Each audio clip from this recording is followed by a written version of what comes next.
Senhoras, senhores, queridas irmãs, queridos irmãos espíritas, jovens, permaneça conosco a suave, doce paz de Jesus. Mantenhamos a saúde mental através dessa proposta exuberante do Espiritismo, centrada no amor que Allan Kardec elegiu como a caridade, o amor na sua mais elevada expressão. E demos-nos as mãos. Há muita dor aí fora, há muito pranto dentro de nós, há muita dificuldade. Não aumentemos o coro da patética do sofrimento. Não façamos que a terra se torne mais escura com as sombras da nossa angústia. Abramos-nos ao divino sol da esperança. O padre Duarle, ele recebeu todas as condecorações jamais oferecidas a uma personalidade civil.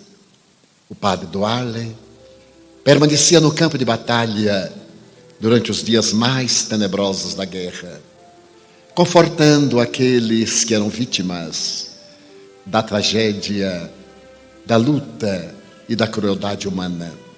A uns, ele oferecia o sacramento da sua religião, a outros, a palavra de fé, a outros mais a dedicação, a esperança, o conforto. A sua dedicação era sem limites. Muitas vezes, no fragor das lutas, atravessava a linha Maginot, que separava então a França da Alemanha, para atender também os soldados do país inimigo, esclarecendo que diante de Cristo não havia indivíduos separados. Eram as paixões humanas que os colocavam em fronteiras e mandavam matar. Este homem extraordinário, que se transformou numa verdadeira bandeira do patriotismo e da solidariedade humana, analisado posteriormente por psicólogos, por psiquiatras, apresentava um distúrbio de conduta, porque nada obstante a sua dedicação apostolar, ele havia criado um conflito no qual asseverava que a guerra era resultado do seu desamor e por isso mesmo siliciava-se para poder aplacar a angústia que o dominava. E os estudiosos do comportamento, mesmo elogiando o estoicismo do sacerdote, asseveravam que ele era portador de um transtorno neurótico. Já naquela oportunidade, a psicologia havia estabelecido que toda vez quando recalcamos um conflito, naturalmente realizamos-nos fugindo para um transtorno de comportamento neurótico.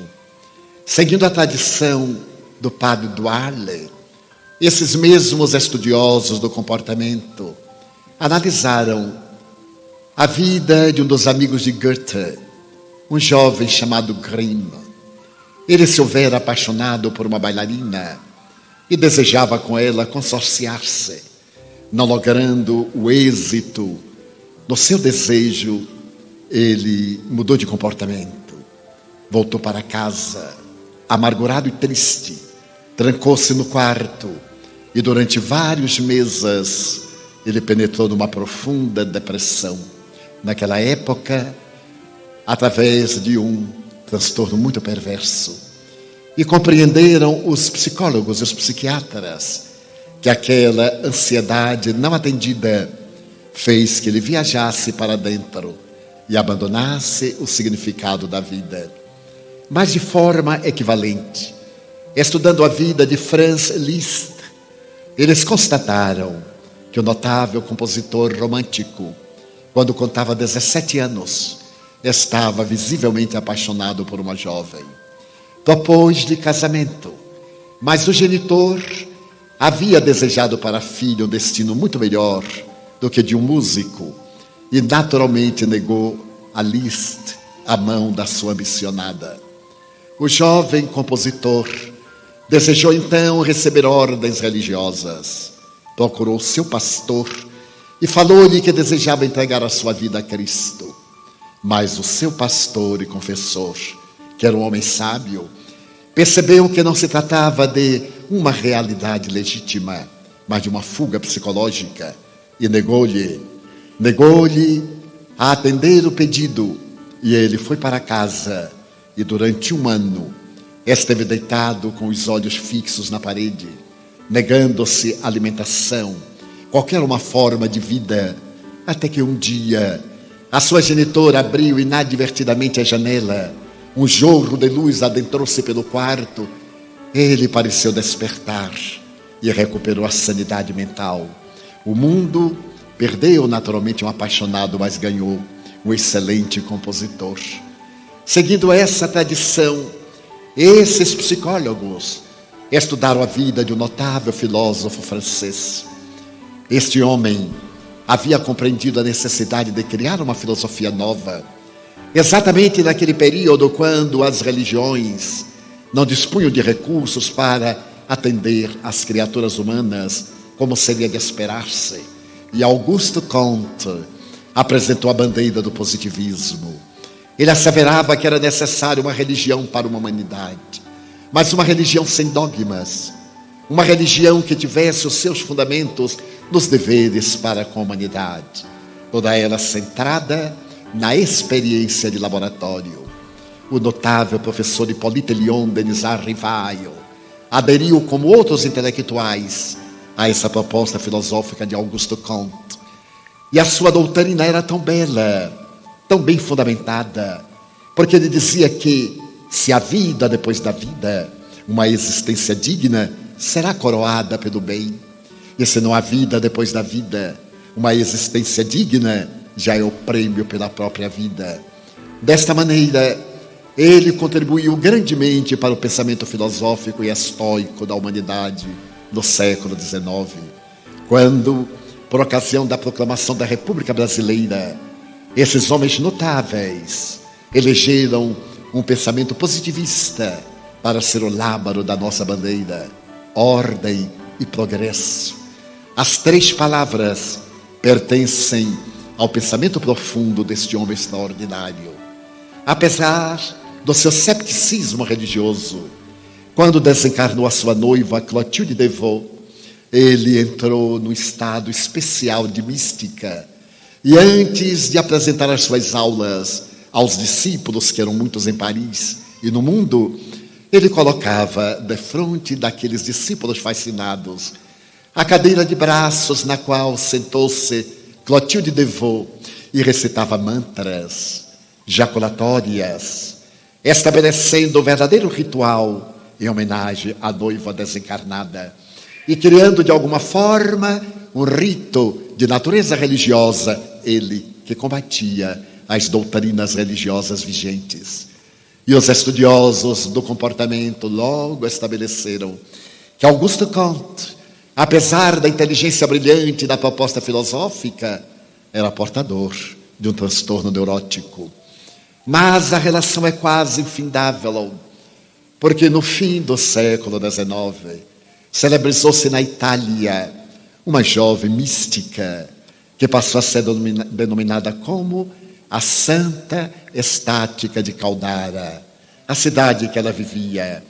Essa jovem, durante 21 anos, entrava num transe peculiar, perdia o contato totalmente com a realidade objetiva. Colocada no quarto, totalmente escuro, sem nenhum contato com a claridade do dia, para saber quando era noite ou quando era claridade, toda sexta-feira, o corpo abria-se nos estigmas de Cristo, as denominadas chagas da crucificação, inclusive a lancetada no peito direito entre a 3ª e a 4ª vértebra. Ela negava-se a alimentar-se, tomava somente um copo de suco de laranja ou um copo de leite, vez que outra, e era idolatrada. As filas enormes transitavam diante do seu leito, e ela, naquele estado místico, ou ajoelhada, levada para um hospital, foi colocada hermeticamente fechada sob controle médico. E toda sexta-feira, os estigmas apresentavam-se-lhe, chamando a atenção dos estudiosos de conduta. E eles estabeleceram que a Santa Estática de Caldara, apesar da nobreza dos seus sentimentos e a sua religiosidade, era uma histérica com um grave transtorno neurótico e possivelmente com desvios de conduta esquizofrênica. E nesse diagnóstico equivocaram-se. Equivocaram-se porque a Santa Estática de Caldara não era portadora de um transtorno neurótico e muito menos do estado patológico da histeria com a agravante dos distúrbios de natureza esquizoide. Era portadora de uma faculdade parafísica que o emérito professor Charles Richet, durante 40 anos, estudara através dos mais notáveis sensitivos da América do Norte e da Europa, denominando essa peregrina faculdade como um sexto sentido. Mas antes dele, bastante tempo antes dele, o egrégio codificador da doutrina espírita, analisando o comportamento das criaturas humanas, pôde estabelecer que nós somos portadores de uma peregrina faculdade, a que ele, Allan Kardec, deu o nome de mediunidade. A faculdade que permite ao indivíduo estar entre dois pontos, tornando-se um instrumento de uma vibração para outra vibração, ser intermediário de dois mundos em litígio dentro de um próprio mundo. E a Santa Estática de Caldara era nada mais, nada menos do que médium, que deveria ser estudado pelos cientistas que a analisavam com esta prevenção característica da intolerância da ciência no fim do século XIX. Mas a problemática prosseguiu. Os estudos classificatórios da paranormalidade humana diante da anormalidade da conduta mental e emocional prosseguiram e estabeleceu-se que é natural que toda vez quando temos um conflito, ele deva ser exteriorizado através de um transtorno de natureza neurótica. E quando se trata de um conflito profundo, através de um transtorno de natureza psicótica, estabelecendo um desvio de conduta daqueles que são mais graves. Merece recordar que é nesse período que Sigmund Freud, por volta do ano de 1900, estudando a diversidade desses conflitos, estabelece que na raiz de qualquer conflito neurótico há um distúrbio de natureza sexual. Portanto, é a libido que está conduzindo o indivíduo no seu comportamento saudável ou no seu comportamento patológico.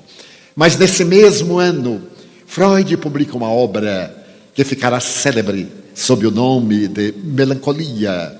E ele analisa as manifestações melancólicas depois de haver acompanhado o trabalho do Dr. Emílio Kraepelin, o notável psiquiatra alemão, que estudou em profundidade a demência precoce, mais tarde chamada esquizofrenia.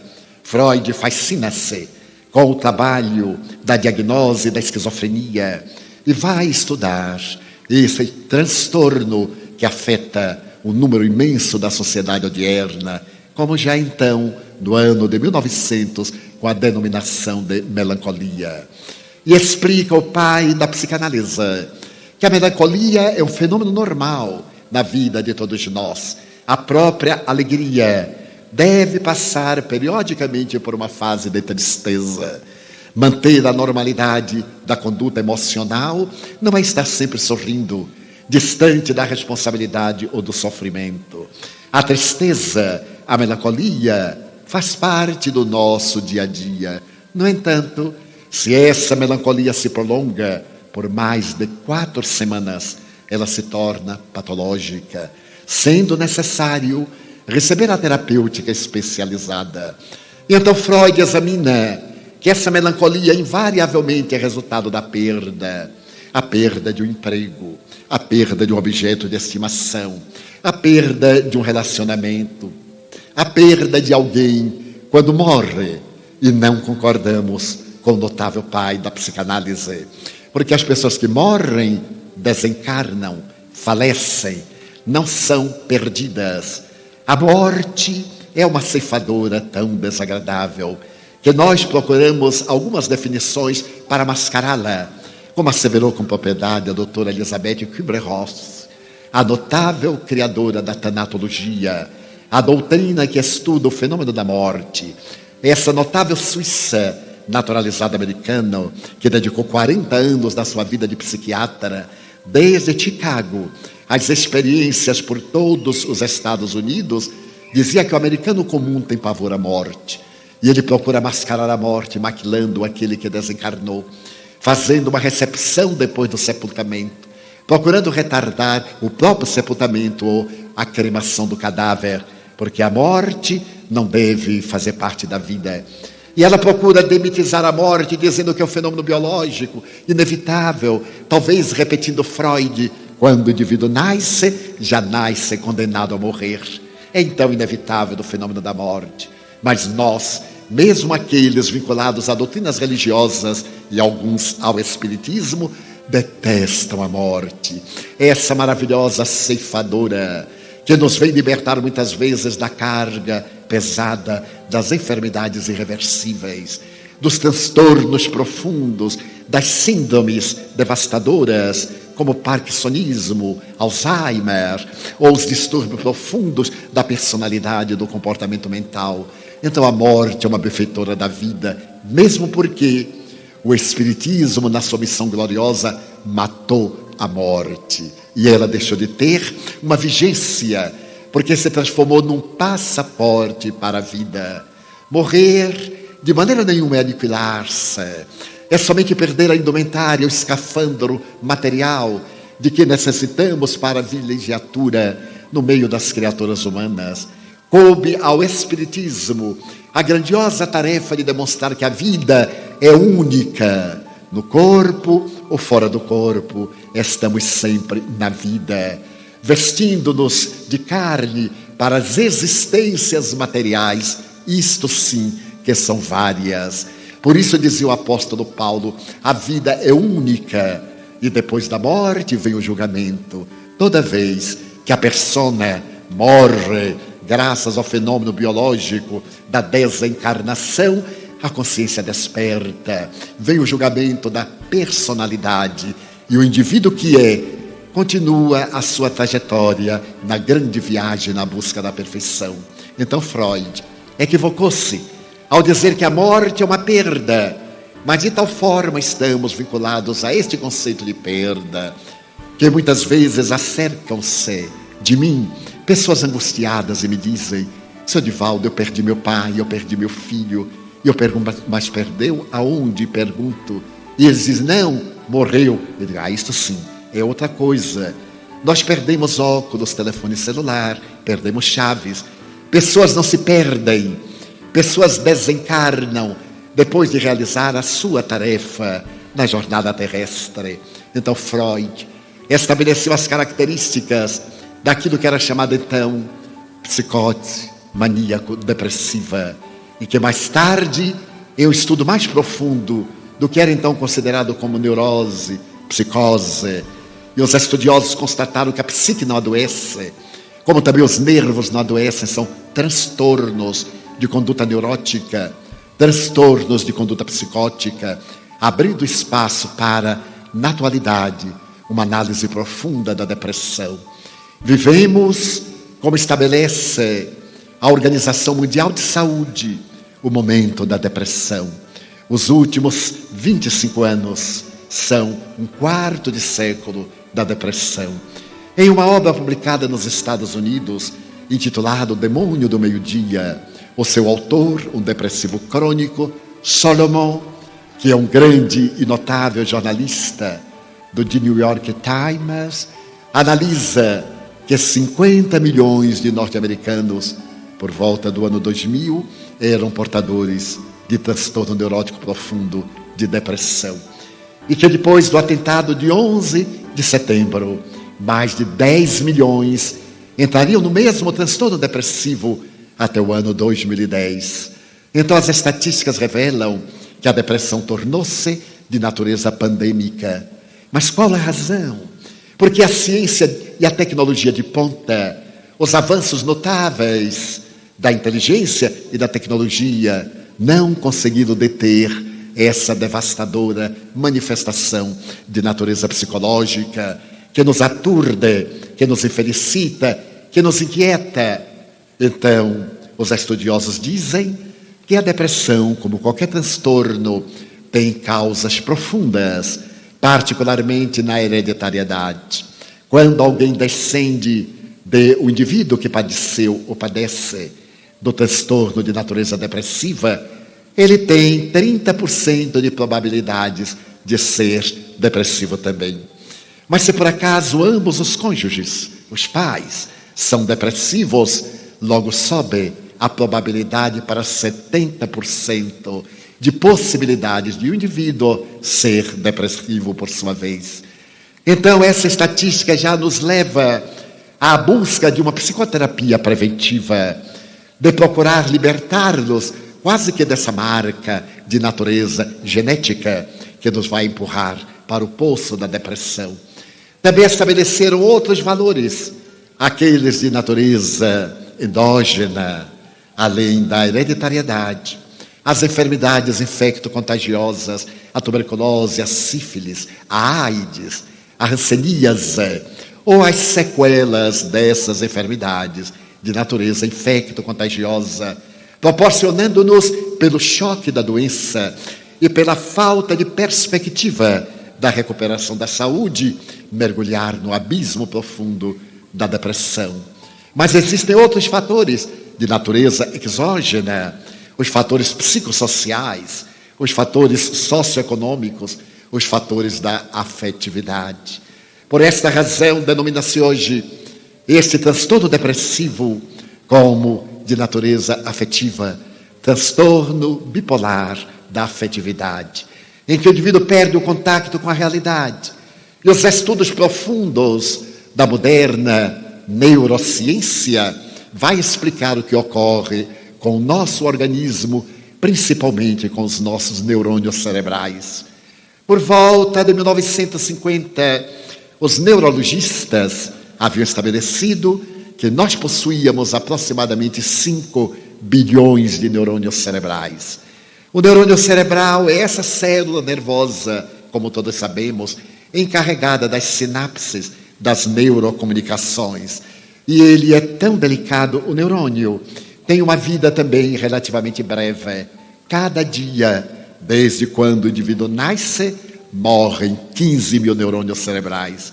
Então acreditava-se, até a última década, 1940-50, que ao chegarmos aos 50 anos e perdendo diariamente 15 mil neurônios, nós estávamos marcados para a decrepitude, para a deficiência mental, para o esquecimento, para esse estado do envelhecimento precoce.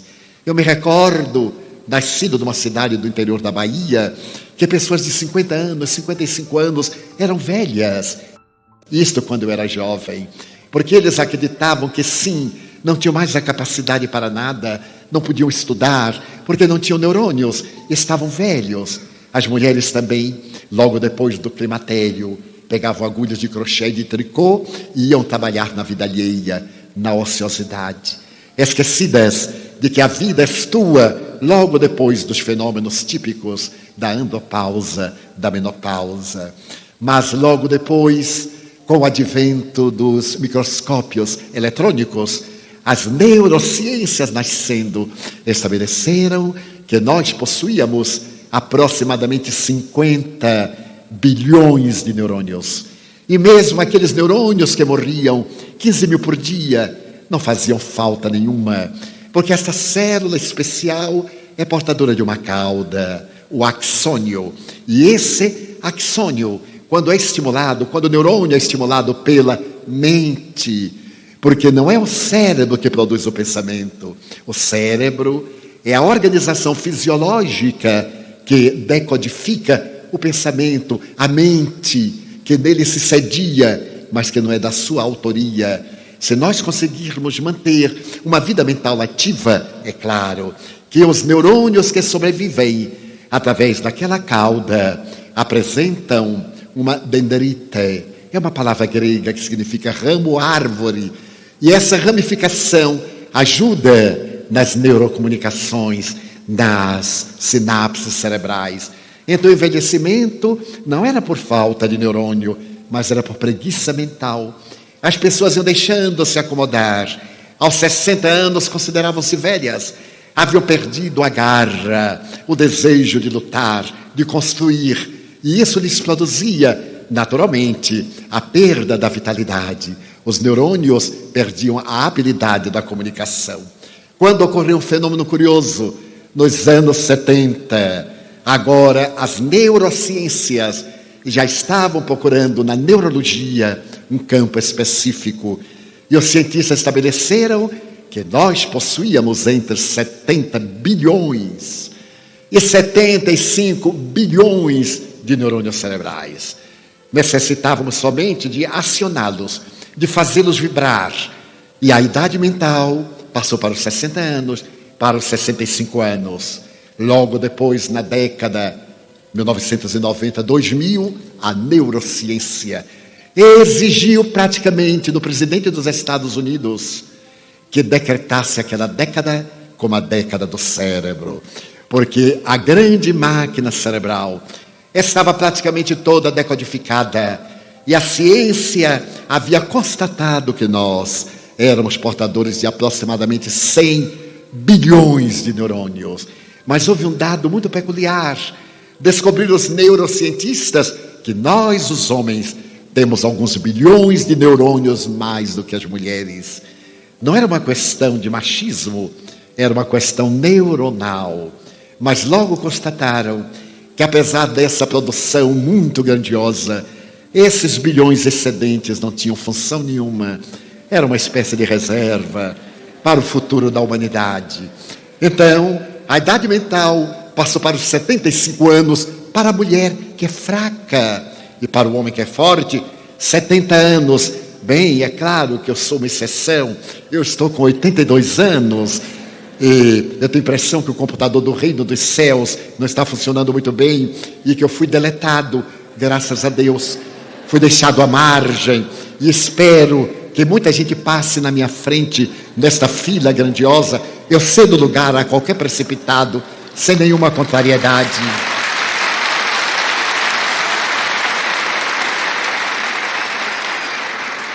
Porque enquanto não dermos descanso aos nossos neurônios, através da nossa mente laboriosa, eles funcionarão, exceto quando nós formos vítimas de determinados transtornos graves neurológicos, da síndrome do Parkinson, do Alzheimer, que são problemas muito graves e que estão vinculados ao nosso passado de natureza espiritual. Eu me recordo que mais ou menos nessa época, em 1991, eu me encontrava na cidade de Lyon, na França. Anualmente, desde há 30 anos, tenho tido a oportunidade de visitar a França e proferir conferências. Mas naquela oportunidade estava em Lyon, porque havia sido convidado para proferir uma conferência na Universidade Lyon 2, pelo professor François de Laplantine. Ele me disse: Divaldo, eu sou professor de etnologia e também sou professor de paleontologia. Eu gostaria que você viesse à minha aula para poder fazer uma conferência do Espiritismo, a reencarnação à luz da antropologia, para explicar esta questão antropossócio-psicológica da evolução.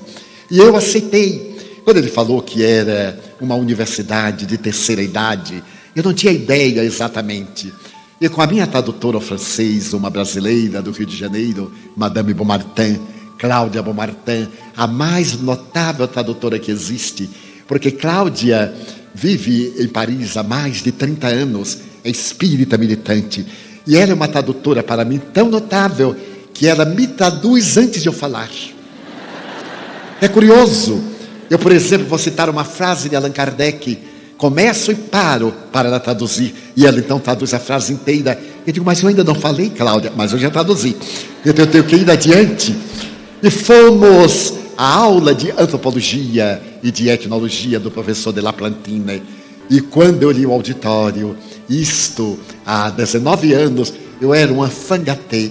Eu estava com 62 anos, era um adolescente, que eu olhei, eu era praticamente com Cláudio, os mais jovens. Então ali estava a fina flor da terceira idade de Lyon. Proferimos a conferência e, ao terminar, como é muito comum na Europa e nos Estados Unidos, houve um debate, perguntas e respostas.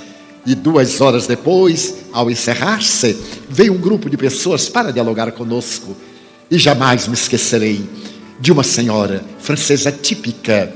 Ela veio sorridente com um chale no ombro, com uma flor de primavera no chapéu, que deve ter sido do século XIX. Sorridente, e me disse: Monsieur Franco, eu adorei a sua conferência. E logo eu segurei Cláudio e digo: por favor, traduza-me. E começamos o diálogo através da intérprete. Eu lhe perguntei por que ela gostou da conferência. E ela disse: ora bem, porque eu sou aluna do professor de Laplantine. Estou estudando antropologia. Imagine o senhor que eu tenho 81 anos. E eu tenho olho clínico, infelizmente. Olhei para ela e notei que ela tinha um pouquinho mais. Porque a mulher que não amputa 5 anos da sua vida não é feminina, é doente. Tem que diminuir um pouco, é natural para ser feminina. Na Mansão do Caminho eu tenho uma amiga que trabalha comigo há 40 anos. E há 2 anos ela me disse: Jovial Divaldo, eu quero convidá-lo para ir ao meu aniversário, aos meus 50 anos. Então a filha disse: mamãe, eu tenho 40. Ela disse: ai meu Deus, que cabeça para os meus 60. Ela: mamãe, deixe-me em paz. Seja lá que idade for, é meu aniversário, não sabe, Divaldo? É que eu ando um pouco preocupado. Eu digo: entendo perfeitamente. Eu então olhei para aquela senhora jovial e dei apenas 5 aninhos a mais, 86, ficava muito bem. E ela começou a falar das suas conquistas. Já fiz o curso 4 anos, faltam-me 3 anos. E eu entusiasmei, me digo: meu futuro está aqui marcado pelo entusiasmo dessa dama. E então perguntei-lhe: e a senhora pretende exercer depois de se formar? Porque ela estaria com 89 anos pelos meus cálculos. Pelos dela, ela estaria com 84. Ela disse: mas é claro, eu não iria estudar 7 anos para depois não montar o meu consultório.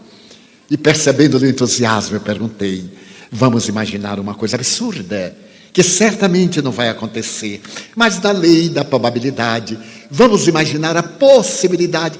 E se a senhora morrer antes? Ela olhou jovial e me disse: Monsieur Franco, se eu desencarnar antes, na próxima encarnação, eu já virei antropóloga. Ela havia entendido mais ou menos a reencarnação. Eu olhei para esta mulher lúcida, vibrante, pensando em ainda exercer a sua profissão, com aquela mente notável, porque não se permitiu o luxo da ociosidade. Então, se nós acionarmos o nosso cérebro, ele responderá com vitalidade.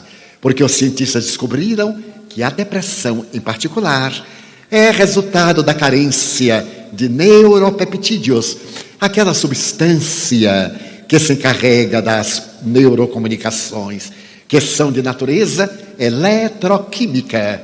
Então, aquela substância mínima, química, que leva a mensagem diante de um choque, diante da hereditariedade, diante de um drama, elas deixam de ser produzidas, principalmente na nossa parte posterior, na RAF, no centro ceruleus, 2 substâncias básicas, a serotonina e a noradrenalina. Logo em seguida, pela dopamina, a substância da alegria. Uma pessoa alegre, jovial, comunicativa, tem uma boa dosagem de dopamina, que é uma substância tão delicada, que se a pessoa tem em quantidade, faz um quadro esquizofrênico. E se tem em menor quantidade, faz uma síndrome de parkinsonismo. Então é necessário que a mente trabalhe este laboratório neuronal com tal habilidade que os neurônios produzam exatamente aquela dosagem para o equilíbrio.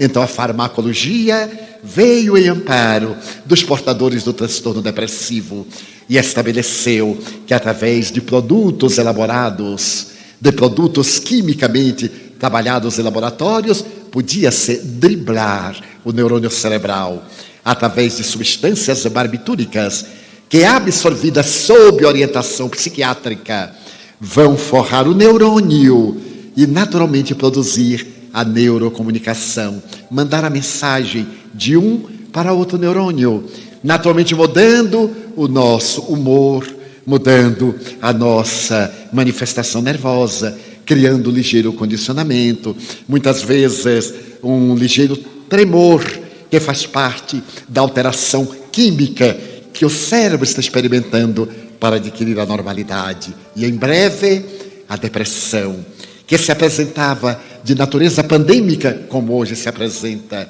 passou a ser rechaçada através do conhecimento da tecnologia de laboratório, da farmacologia e principalmente pela contribuição valiosa da psicoterapia.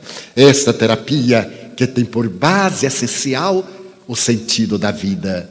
Logo, pôde-se penetrar que na raiz de um transtorno neurótico não somente está a libido, mas também a perda de interesse pela vida, a mágoa, o ressentimento, o desamor, a falta de amor a si mesmo, o desinteresse pelo amor ao próximo, porque a ausência da serotonina e da noradrenalina leva o indivíduo a uma apatia.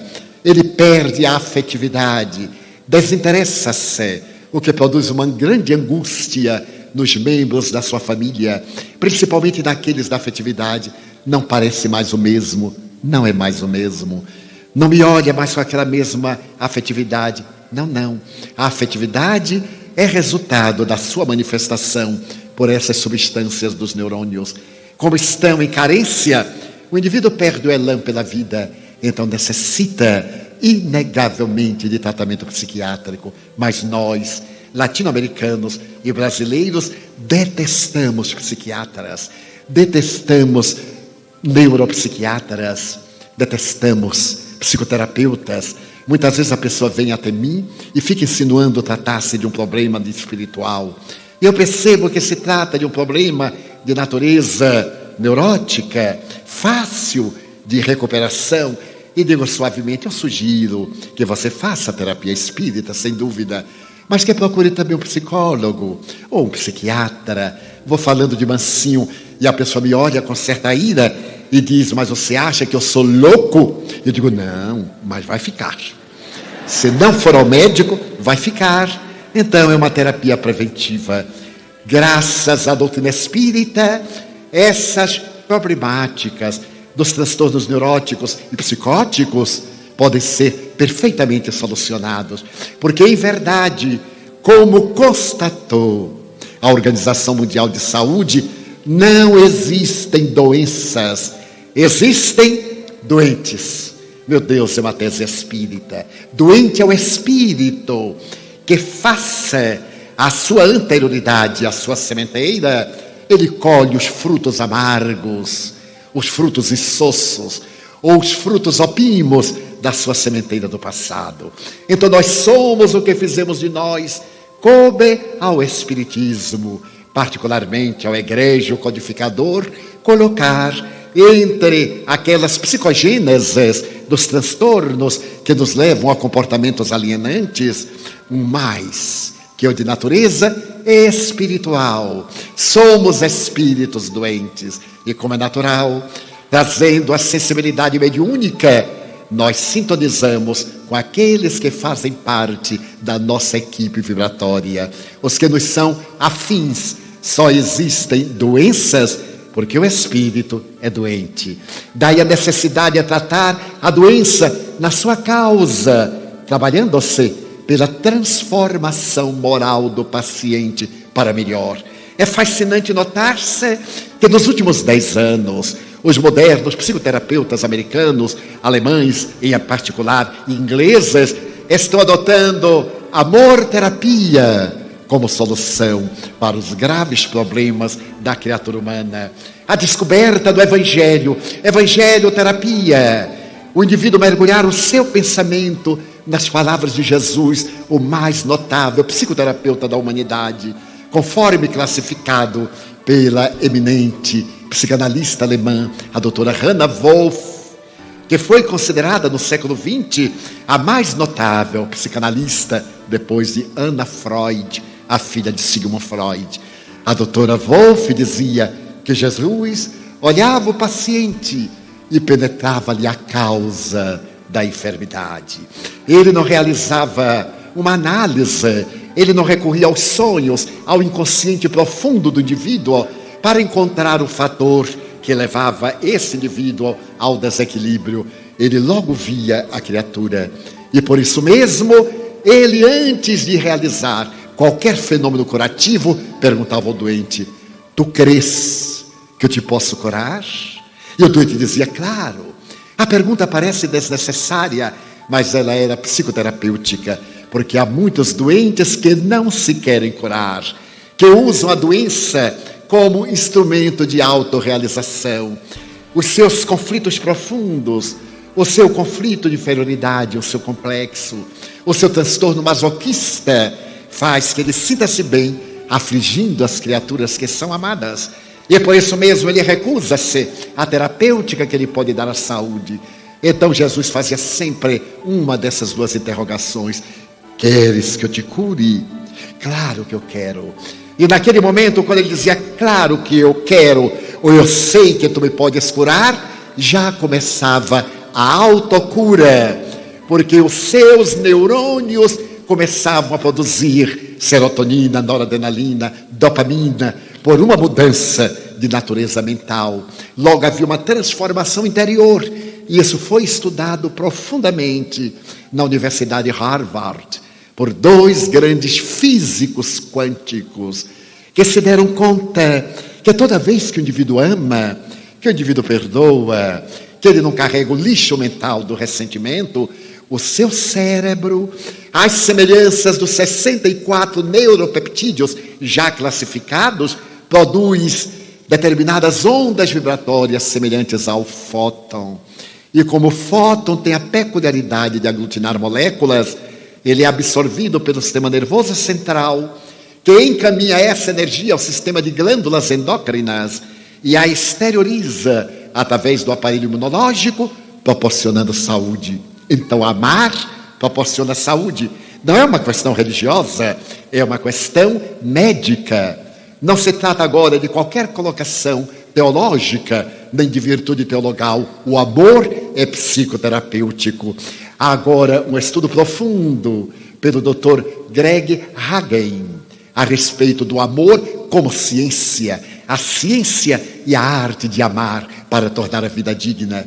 Mas aqueles cientistas também detectaram que quando nós odiamos, quando guardamos ressentimento, quando temos ciúme, os nossos neurônios produzem um campo energético semelhante a uma outra partícula, e essa partícula desagrega as moléculas, ela é absorvida pelo sistema nervoso central, esse elétron, e claro que ele desarticula, transfere-se para o sistema endocrínico e vai para o imunológico e mata as nossas defesas, e naturalmente nós enfermamos.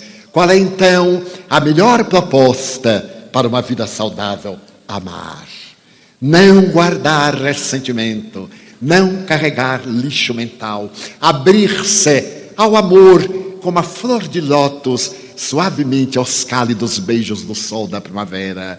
Então vivemos um momento extraordinário que foi precedido pelo Espiritismo, quando demonstrou que nesses transtornos, como em alguns problemas de natureza fisiológica, as chamadas doenças fantasmas, as doenças simulacro, existem interferências daqueles que desencarnados fazem parte da nossa economia emocional. Aqueles a quem ofendemos, aqueles a quem maltratamos, a quem traímos, aqueles aos quais prejudicamos e que se não reencarnaram e não tiveram a oportunidade de perdoar-nos, por uma lei de afinidade, nós os atraímos, porque aonde está o devedor, logo ao seu lado está o cobrador. É a lei de causa e de efeito. Allan Kardec foi tão extraordinário que ele evitou a palavra ancestral, karma, vinculado profundamente à doutrina indiana, ao budismo, a outras doutrinas, porque o karma é o impositivo da lei que o indivíduo tem que sofrer o efeito da sua ação nefasta. E o dharma, da sua ação benéfica, ele desencadeia leis que vão beneficiá-lo. Allan Kardec optou por uma lei da física, a lei de causa e efeito. Todo efeito vem de uma causa, logo, Todo efeito inteligente vem de uma causa inteligente, porque é uma doutrina, o Espiritismo, eminentemente cristã. Pelo bem que eu faço, eu me reabilito do mal que fiz. Não estou na terra para sofrer, eu estou na terra para recuperar-me do mal que me fiz, através do mal que a outra eu fiz. Ninguém prejudica a ninguém. Se por acaso alguém aceita esse ato indevido do adversário e se diz prejudicado por ele, é porque quer, porque cada um de nós descontrola as leis que vigem em torno da nossa realidade. E são essas leis que aguardam reparação.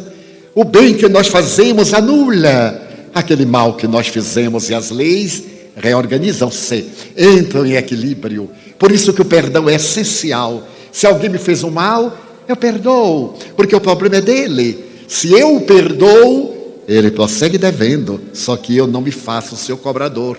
Ele é que se tem de perdoar, ele se tem de reabilitar, ele é colocado pela vida para restaurar-se interiormente e evitar os danos que causou, corrigindo-os e gerar novas leis de ação.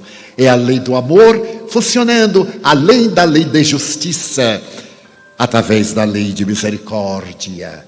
Um dia, conversando com Chico Xavier, ele me cunhou esta frase: meu filho, se nós estivéssemos sujeitos apenas à lei de justiça, é certo que não teríamos a oportunidade de reencarnar por falta de mérito. Mas como Deus é amor, ele aciona a lei de misericórdia, que nos abre espaço para a reabilitação. Mas nem todos assim compreendem. E aqueles que se sentem prejudicados, que se acreditam vítimas, vêm agora fazer justiça com as próprias mãos. Desejam de esforço a vingança e estabelecem conúbios obsessivos. Como se trata o doente de um espírito que está doente e que agora apresenta o distúrbio de natureza psicológica e comportamental, ou distúrbio orgânico, ou distúrbio mental, através de um fenômeno esquizofrênico, através de uma manifestação de natureza hebefrênica, autista ou equivalente, é necessário despertar-lhe o âmago profundo para que ele comece a terapêutica mudando de vida. Então ninguém cura a ninguém. O próprio mestre fazia que o indivíduo começasse o seu processo de autocura. Então, no momento em que a depressão se expande na terra, a obsessão também se estabelece como de natureza pandêmica.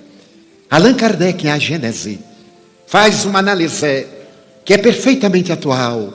Ele se refere às tribos bárbaras que periodicamente no passado, no começo da Idade Média, varreram as culturas, os hunos, os godos, os visigodos, os normandos, que prejudicaram tanto a civilização nascente àquela época.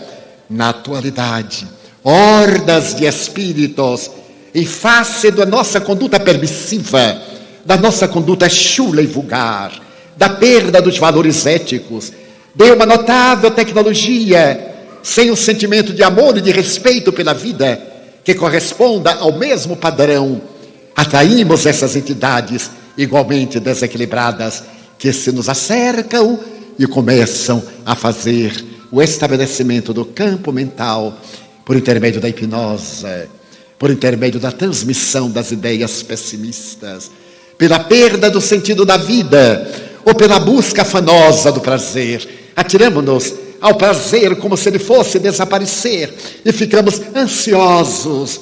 Um dos fatores básicos da depressão, a ansiedade, o medo, a solidão, como fatores psicológicos da nossa ansiedade. Nós desejamos estar em todo lugar, simultaneamente. Na época da comunicação virtual, nós queremos estar em toda parte e vivemos ansiosos. Não vivemos cada momento conforme propôs Jesus. A cada dia que basta o seu quinhão, que cada questão tenha o seu momento e que usufruamos em uma grande alegria cada instante da nossa vida. Vivemos ansiosamente. Eu tenho certeza que aqui no auditório um bom número de pessoas está ansioso para que eu acabe logo, mas eu não vou acabar logo. Só vou acabar a 1 da madrugada. Portanto, pode tranquilizar a ansiedade. Porque é essa ansiedade que nos leva sempre para onde nós estamos e ali não nos encontramos. Eu tenho uma amiga, por exemplo, que diz: eu adoro os domingos, tomara que chegue domingo. E quando chega domingo, mas eu detesto este dia insosso, meu Deus, tomara que chegue amanhã para ir para o trabalho. E quando chega a ser segunda-feira, quem aguenta esse trânsito infernal é a pessoa ansiosa. Eu me recordo que uma vez estava aqui em Curitiba, no tempo das palestras no colégio estadual, e estava assinando os livros quando se me acercou um cavalheiro. Eu sempre chego mais cedo para saudar as pessoas, para conviver, porque é muito bom amar, conviver, sorrir para este, para aquele. E então chegou um cavalheiro e me perguntou: seu Divaldo, que horas será a conferência? Eu disse: às 20 horas. Seu Divaldo, só falta 1 hora. Eu olhei e disse: não, senhor, ainda falta 1 hora. E vai começar na hora? Eu digo: espero que sim, eu já cheguei. O presidente da federação também já chegou. E ele balançou a cabeça e: vamos ver. Eu percebi que era um ansioso. Ele saiu. Eu continuei. Daí a pouco, olha o homem: seu Divaldo, só falta meia hora. Seu Divaldo, eu disse: meu amigo, ainda falta meia hora. Ainda. Muita gente está em casa jantando, vai pegar o veículo, o automóvel ou um coletivo, e ainda chegará em tempo. Vamos ver se vai começar na hora. E saiu aborrecido, não sei porquê. Daí a pouco volta o homem pela terceira vez: seu Divaldo, faltam 15 minutos. Só faltam 15 minutos. Eu digo: não, senhor, ainda faltam 15 minutos. E como todo ansioso eu tenho medo de morrer, porque ele morre de véspera, é como peru de Natal. Eu então lhe perguntei sorrindo: o senhor sabe quantas pessoas morrem por segundo? Ele disse: não, senhor. Eu digo: segundo estatísticas americanas, em cada segundo morrem 7.500 pessoas. O senhor multiplique 7.500 por 60, multiplique por 15 e veja quanta gente ainda vai morrer antes de eu começar a conferência. O homem me olhou, fez cruz, credo. Ele disse: é capaz de morrer o auditório todo. É uma estatística. E eu digo: desse eu estou livre. E me fui livre. Chegou o momento, eu me levantei. Não havia tribuna, ficávamos à ponta da mesa. E quando eu me levantei, o homem estava de frente de mim, olhando-me fixamente. Eu comecei e olhei para ele. Ele então levantou a manga do paletó, olhou o relógio, olhou para mim como que disse: eu vou controlá-lo, viu? Eu também olhei meu relógio. Se havia passado um período de 5 minutos, eu aí fiquei com pena dele, coitado. Porque uma conferência tem uma praxe, 60, 70 minutos, hoje 3 horas e 4 minutos. Então, eu digo: ele ainda vai olhar para o relógio 13 a 14 vezes. E não olhei mais, libertei-me dele. Quando eu terminei, o homem subiu ao palco, deu-me um abraço e me disse: mas, senhor Divaldo, o senhor fala, hein? Eu disse: por acaso o senhor já viu ou já ouviu algum orador mudo? Eu fui convidado para falar: mas o senhor exagerou, falou mais de 2 horas. Eu digo: não, eu falei exatamente 70 minutos. Porque veja bem, começamos às 8h10 e são agora, no meu relógio, 9h20. Ah, senhor Divaldo, mas pareceu que o senhor falou demais. Eu pus a mão no ombro dele e disse: sabe por quê? Não, senhor, porque você estava ansioso para eu acabar logo. Então você não acompanhou o meu raciocínio. Não, senhor Divaldo, eu acompanhei. Eu então dei-lhe o golpe de misericórdia. Pois não. E qual foi a parte da conferência que o senhor gostou mais? Tudo! E saiu correndo. E foi, naturalmente, para casa, para dormir, para amanhã. A ansiedade é um dos fatores que desencadeia a depressão. Mas como fazermos para nos vermos livres desses transtornos neuróticos e dos transtornos de natureza obsessiva? Felizmente, a medicina já reconhece a obsessão, tecnicamente, como um transtorno de natureza psicológica. Faz pouco tempo que foi publicado que havia um reconhecimento tácito da obsessão, o transtorno depressivo, como sendo de natureza médica e aceito pelos psiquiatras em geral. Que fazer? Redescobrir o amor, usar a alegria de viver, mesmo que não tenha a dopamina na dose necessária. Procurar o sentido da vida, já que a sua vida não lhe serve nesse momento, doe-a a alguém que deseja viver. Torne-se instrumento de paz, como dizia o pobrezinho de Assis. Seja um mensageiro da esperança. Torne-se útil. Vá para a porta de uma escola para ajudar as crianças a saírem desse trânsito criminoso e cheio de perigos. Faça algo, plante uma árvore no seu quintal.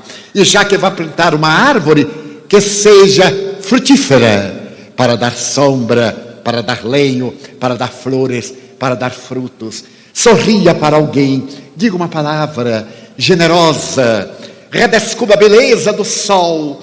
E à medida que você for descobrindo lentamente cada coisa, o seu cérebro vai respondendo, porque é a mente que está trabalhando os neurônios, estimulando-os, e eles passaram a produzir os neuropeptídeos que correspondem à saúde comportamental, à saúde mental, à saúde orgânica.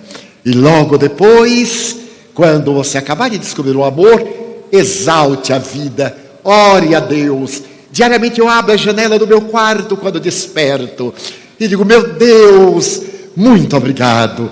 Estou vivo na carne, ainda estou no corpo. Vou aproveitar cada instante da minha vida para vos louvar, Senhor, para vos agradecer, mas também para ser feliz. É fácil ser feliz. Basta ambicionar o necessário para a alegria e não ter o tormento de querer abraçar aquilo que não pode abarcar, para não ser vítima da frustração. Então apressa, abra-se ao sol da divina misericórdia, ore, procure a terapêutica espírita, ao lado das terapêuticas acadêmicas, a psicoterapia, a terapêutica psiquiátrica, se for o caso, mas faça também fluidoterapia, os passes, a água fluidificada ou magnetizada, as palestras doutrinárias, para poder irrigar a sua mente de ideias novas. Abandone os velhos conceitos, desalgeme-se das ideias do passado, arrebente as correntes que o mantêm no ressentimento, na queixa. Deixe a queixa perturbadora, portadora do bafio da morte, da enfermidade. Entregue-se a Deus. E aquele que a Deus se entrega não fica na solidão. O Espiritismo veio nesta hora grave da sociedade para dar-nos as mãos, para podermos enfrentar este momento de trânsito, quando se está construindo a era nova do espírito imortal, às vésperas da grande mudança de mundo de provas e de expiação para mundo de regeneração. Vivemos o grande momento da nossa transformação moral, e é necessário que nós nos tornemos pequeninos sóis. Eu me encontrava em Salvador há 3 meses, preparando-me para pegar um voo a São Paulo às 5 da manhã. O sol maravilhoso da Bahia, o dia ridente, e eu na fila do check-in, sorrindo, quando o indivíduo numa fila próxima me desacatou a distância. Por que está rindo? Está rindo de mim ou está rindo para mim? Como eu aprendi a conviver com os desafios humanos, eu me senti assim embaraçado, fiz de conta, olhei em vão e ele voltou a carga. Está rindo de mim ou está rindo para mim? Eu centralizei o olhar na direção do homem e disse: mas eu não estou rindo do Senhor, nem para o Senhor. E por que não? Porque eu sou cego. Ele teve um choque. Todo mundo riu. Eu fiquei sério. E ele, naturalmente, não podia agora esforçar-se em um cego. Ele disse: o senhor é cego? Eu digo: sou cego, sim, senhor. E fiquei com os olhos duros. Ele saiu da fila, veio até mim, passou a mão e eu, ceguíssimo. E ele me disse: mas esses olhos tão transparentes, não parece que o senhor é cego? Isso é quem vê olho, não vê nervo óptico. O meu problema está lá dentro. Ele disse: mas esta voz é conhecida. O senhor é Divaldo Franco, não é Divaldo Franco? Eu disse: o senhor não é cego coisa nenhuma? Eu digo: sou. Eu sou cego à agressividade humana. Eu sou surdo ao mau humor. Eu tenho paz e não permito que o desequilíbrio dos outros me desequilibre. Imagine no dia de sol desse, em jejum, meu amigo, o senhor já querer me infectar do seu mau humor negativo. Então eu sou cego aos agressores. Ele perdeu aquela agressividade. Senhor Divaldo, o senhor não faz ideia dos meus problemas. Eu digo: nem o senhor dos meus. Eu estou rindo para não chorar, mas eu também tenho problema. Mas o senhor não é espírita? Eu digo: é claro, mas sou gente. E sendo gente, eu tenho problemas fisiológicos, psicológicos, psiquiátricos, comportamentais, sociais, econômicos. E pronunciei a palavra bem silabada, porque estava no auge da crise. Eles: mas senhor Divaldo, então o senhor espírita tem problemas? Eu digo: sim, senhor. Mas como pode? Eu digo: o Espiritismo me deu os instrumentos para eu administrar os problemas. Então os problemas não me perturbam, fazem parte da minha agenda, que eu administro. Senhor Divaldo, o senhor vai para onde? Eu disse: estou indo a São Paulo. Eu também. Em que vou voltar? Eu também. Eu digo: ai meu Deus, agora o que será de mim? Só faltava o homem sentar-se ao meu lado. Pois sim, não sentou exatamente ao meu lado. Eu sentei na fila C, ele na D. Tinha o corredor nos isolando. Ele me disse: senhor Divaldo, agora a gente vai aproveitar para conversar bastante, não é? Eu digo: não, senhor, é falta de educação conversar no avião. Embora o povo grite e berre, é falta de educação. E eu terei uma conferência, tenho que poupar a garganta. Mas, senhor Divaldo, eu digo: olha, eu tenho aqui um livrinho, eu vou lhe dar o livrinho como terapia. Abri a minha pasta e dei-lhe o Evangelho segundo o Espiritismo. Ele disse assim: mas, senhor Divaldo, eu já li o Evangelho segundo o Espiritismo, eu gosto muito de ler o Evangelho primeiro. Eu disse: mas esse segundo aí não é numeral, é conforme o Evangelho, conforme o Espiritismo. Não são dois Evangelhos, o Evangelho primeiro, o Evangelho segundo, aí não acaba mais. Ele disse: eu não sabia. Pois fique sabendo. Agora mergulhe o pensamento, abra por acaso, peça a Deus que lhe inspire e abra. Ele disse: o senhor me ajuda? Eu digo: ajudo, na pressa ajudo, vamos orar. Oramos e ele abriu. E eu aí olhei curiosamente. Imaginem os senhores, que página saiu. Se fosse um homem de bem, teria desencarnado. Ele disse: senhor Divaldo, eu digo: graças a Deus, o senhor ainda não é de bem, ainda vai ter muitos anos de vida. Não permitamos que o mal dos maus tire a nossa alegria de viver.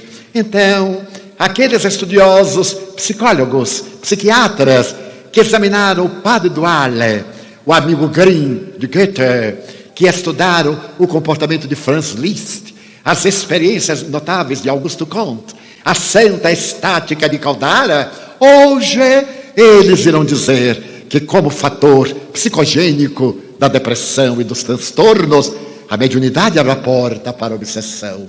Mantenhamos a saúde mental através dessa proposta exuberante do Espiritismo, centrada no amor, que Allan Kardec elegiu como a caridade, o amor na sua mais elevada expressão. E demos-nos as mãos. Há muita dor aí fora, há muito pranto dentro de nós, há muita dificuldade. Não aumentemos o coro da patética do sofrimento. Não façamos que a terra se torne mais escura com as sombras da nossa angústia. Abramos-nos ao divino sol da esperança.